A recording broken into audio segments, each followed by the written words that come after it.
Number 54. Apportionment and Slavery. Northern and Southern Views. This four-part essay shows both Northern and Southern dissatisfaction with the Great Compromise. The first is taken from the third essay of Brutus.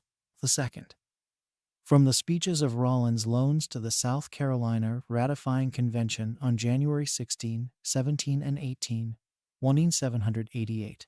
The third, from the sixth essay by Cotto.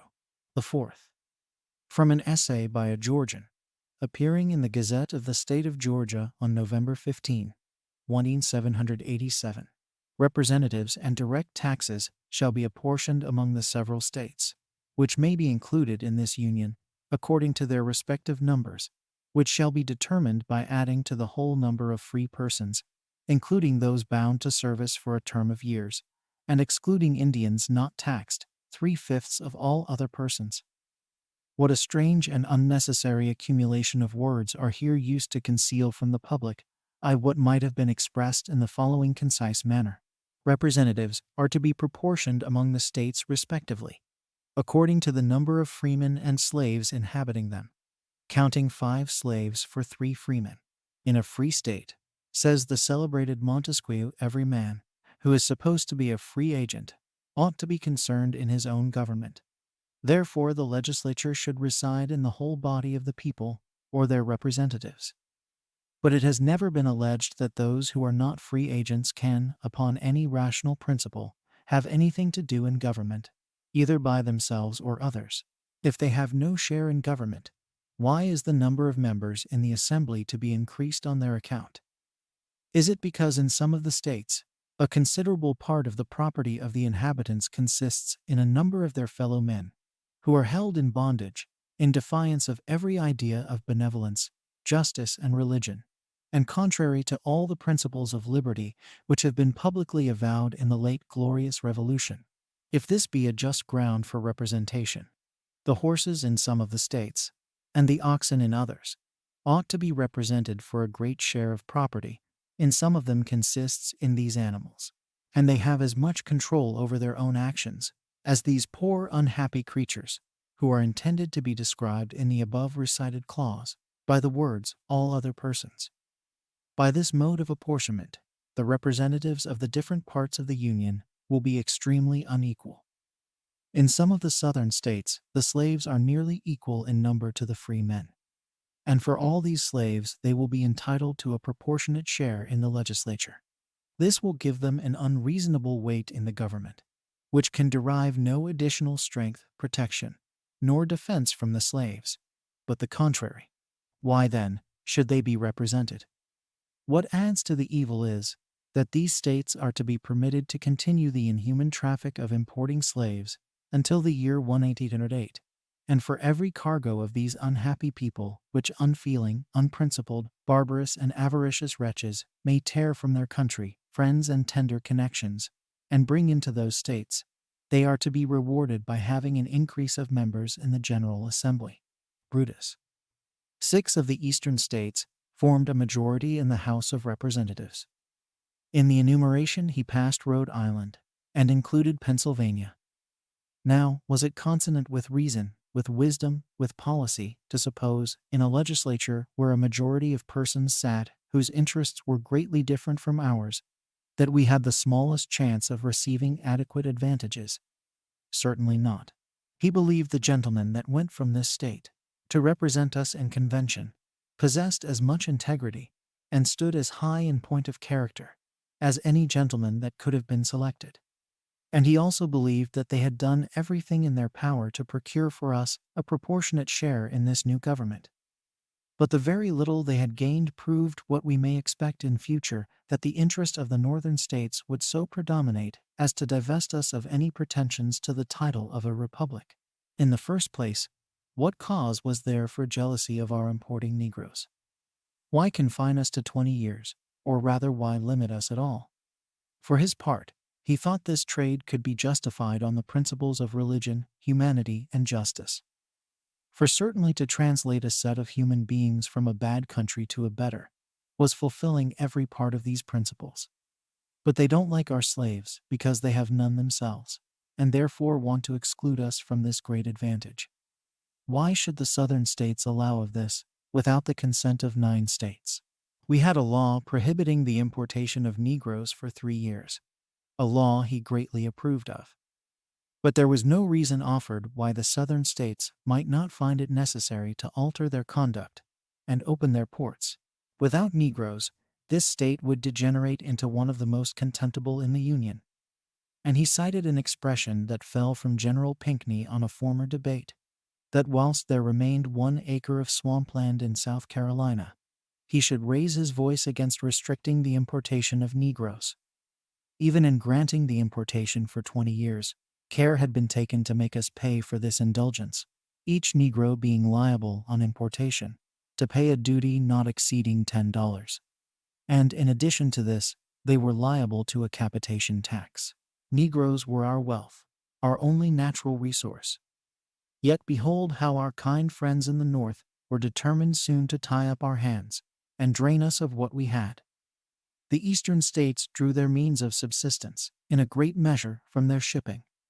And on that head, they had been particularly careful not to allow of any burdens. They were not to pay tonnage or duties. No, not even the form of clearing out. All ports were free and open to them. Why then call this a reciprocal bargain, which took all from one party to bestow it on the other? Major Pierce Butler observed that they were to pay 5% impost. This, Mr. Loans proved, must fall upon the consumer. They are to be the carriers, and we being the consumers, therefore all expenses would fall upon us. A great number of gentlemen were captivated with this new constitution, because those who were in debt would be compelled to pay. Others pleased themselves with the reflection that no more confiscation laws would be passed, but those were small advantages, in proportion to the evils that might be apprehended from the laws that might be passed by Congress, whenever there was a majority of representatives from the Eastern states, who were governed by prejudices and ideas extremely different from ours. Great stress was laid on the admirable checks which guarded us, under the new Constitution, from the encroachments of tyranny. But too many checks in a political machine must produce the same mischief, as in a mechanical one, that of throwing all into confusion. But supposing we considered ourselves so much aggrieved as to reduce us to the necessity of insisting on redress, what probability had we of relief? Very little indeed. In the revolving on misfortune, some little gleams of comfort resulted from a hope of being able to resort to an impartial tribunal for redress. But pray, what reason was there for expectancy that in Congress the interest of 5 Southern states would be considered in a preferable point of view to the 9 Eastern ones? The mode of legislation in the infancy of free communities was by the collective body, and this consisted of free persons, or those whose age admitted them to the right of mankind in citizenship, whose sex made them capable of protecting the state, and whose birth may be denominated free-born. And no traces can be found that ever women, children, and slaves, or those who were not sui juris, in the early days of legislation, met with the free members of the community to deliberate on public measures. Hence is derived this maxim in free governments, that representation ought to bear a proportion to the number of free inhabitants in a community. This principle your own state constitution, and others, have observed in the establishment of a future census, in order to apportion the representatives, and to increase or diminish the representation to the ratio of the increase or diminution of electors. But what aid can the community derive from the assistance women, infants, and slaves in their deliberation or in their defense? What motives, therefore, could the convention have in departing from just and rational principle of representation, which is the governing prince of this state and of all America? Cato. Article 1, Section 2. This section mentions that, within 3 years after the first meeting of the Congress of the United States, an enumeration shall take place, the number of representatives not to exceed 1 member for every 30,000. This article I believe to be inadmissible. First, it affords too small a representation, supposing 48 at the highest calculation, and especially in the southern states, their climate, soil, and produce, not being capable of that population as in the northern states.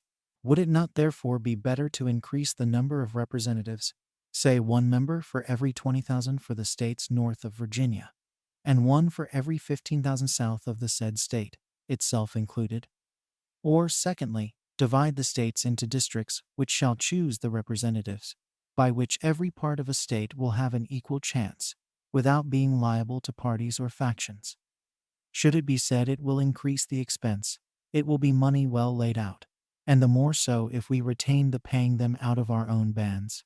And supposing the voting in the House of Representatives was continued as heretofore by states, would it not be more equal still? At any rate, I would strenuously recommend to vote by states, and not individually, as it will be accommodating the idea of equality, which should ever be observed in a republican form of government. Or thirdly, if it was in proportion to the quotas of the states, as rated in taxation, then the number of members would increase with a proportion of tax. And at that rate there would always be an equality in the quota of tax as well as representation.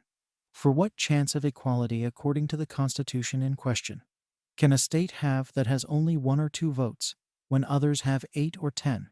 For it is evident that each representative, as well as senator, is meant to have a vote, as it mentions no other mode but in choosing the president, and as it is generally allowed that the United States are divided into 2 natural divisions, the northern as far as Virginia, the latter included forms the southern. This produces a wide difference in climate, soil, customs, manners of living, and the produce of the land, as well as trade, also in population, to which it is well observed the latter is not so favorable as the former, and never can nor will be, nature itself being the great obstacle.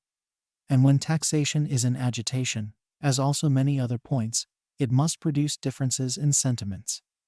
And in such dispute, how is it likely to be decided? According to the mode of voting, the number of members north of Virginia, the first 3 years is 42, and the southern, Virginia included, 23. Is human nature above self-interest? If the northern states do not hoard the southern in taxation, it would appear then really that they are more disinterested men than we know of.